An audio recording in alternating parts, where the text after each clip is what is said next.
In today's video, I want to talk about one of the most intriguing characters on Roshar. Somebody who is presented as insane, but is actually one of the sanest members of the Fused. Somebody that we only learn about relatively late in the Stormlight Archive, but is actually one of the oldest characters on Roshar. And somebody that seems like they're one of Odium's most fervent supporters, but I think may actually end up allying with some of the humans. So who am I talking about? El, aka Elodie. And in this video, I'm going to break down what we know about El and speculate a little bit about what his ultimate aims may be. But this video will include spoilers for all of the Stormlight Archive up through the end of Wind and Truth. I also reference a practice that takes place on Mistborn, but not necessarily spoilers for Mistborn. So with that, let's get into it. So let's kick it off with 6 things that we know about El. Number 1, he is a singer who has no rhythms. So in the epigraphs of Rhythm of War, we hear musings from El himself, where he says, "I had my title and my rhythm stripped away from me, for daring insists that they, humans, should not be killed, but repurposed." And then he goes on to wax poetic about how humans are weapons and they channel passion and they can be used essentially in service of a greater war. So what we know is that he's a utilitarian when it comes to humans and is happy to worship a human odium, and as a result has no rhythms. Number 2 is he has no title.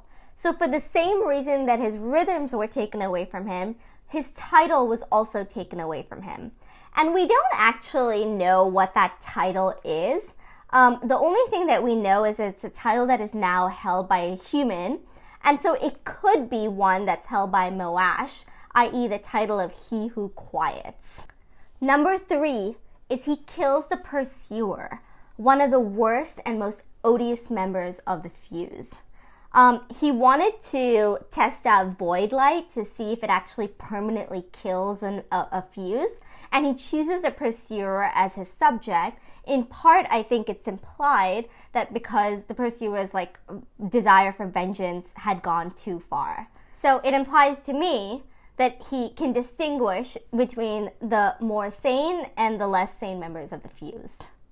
Number 4, he has metal carapace. He's described as someone with twisting horns on his head and carapace that reflects the light wrong because he always ripped off his natural carapace formations at each rebirth and then replaced them with metal inclusions. And if that's not a baller move, I don't know what is. And to me, it invokes a little bit the practice of hemalurgy, which plays out in Scadrial and Mistborn.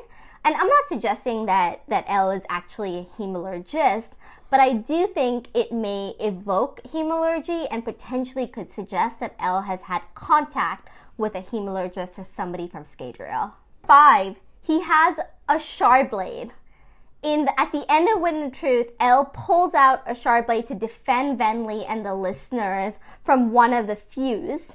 And it seems to me that it's a live shard blade, i.e. that he's bonded a Spren, because we don't see him wait 10 breaths to pull it out of the air. And so he could have bonded a Spren, sworn oaths to honor, and be a Radiant. Number 6, he is old, like really old. We see him in the spiritual realm about 50 years after the humans arrived on Roshar, negotiating with the heralds on behalf of the singers. And in those flashbacks, he's known as El or Elodie, i.e. his full name.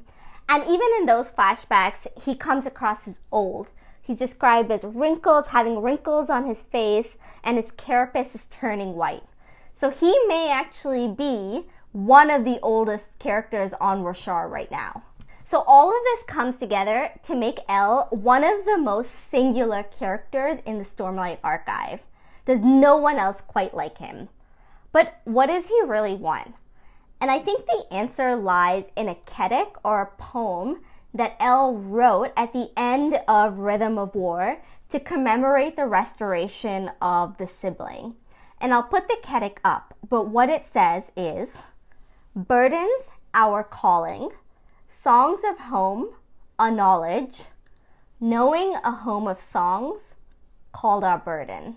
So to break this poem of this Ketic down, I want to start with songs of home, or the home of songs, which I think is the same as the origin of songs, aka Adonalsium himself. And so what I think Elle is saying here is that Adonalsium, or the origin of songs, is both a calling for the singers as well as the knowledge of what happened to him is a burden for the singers. And so I suspect that his ultimate goal may actually be to restore Adonalsium and Adonalsium's creations, the wind, the stone, and the night, the original Spren and Roshar. In fact, in the flashbacks in the spiritual realm, he admits he listens to the old gods, wind and stone, which are creatures not of the shards, but of Adonalsium.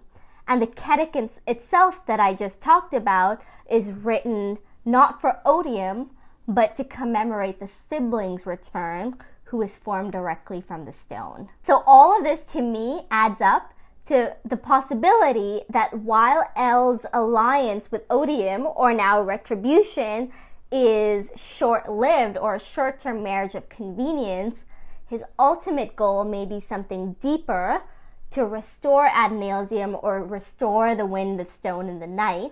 And in that, his goals could actually end up lining up with somebody like, say, Kaladin and his partnership with the wind, or Navani and her bond with the sibling, or even Wit, who I suspect may be seeking to undo the unmaking of Adonalsium. So what do you think? I'd love to hear about whether this theory is convincing to you and what you thought of Elle as a character, and any other kind of reflections that you may have about his arc through the Stormlight Archive. And if you like this video, please like the video and please subscribe. It really does help out the channel. Thanks, everyone.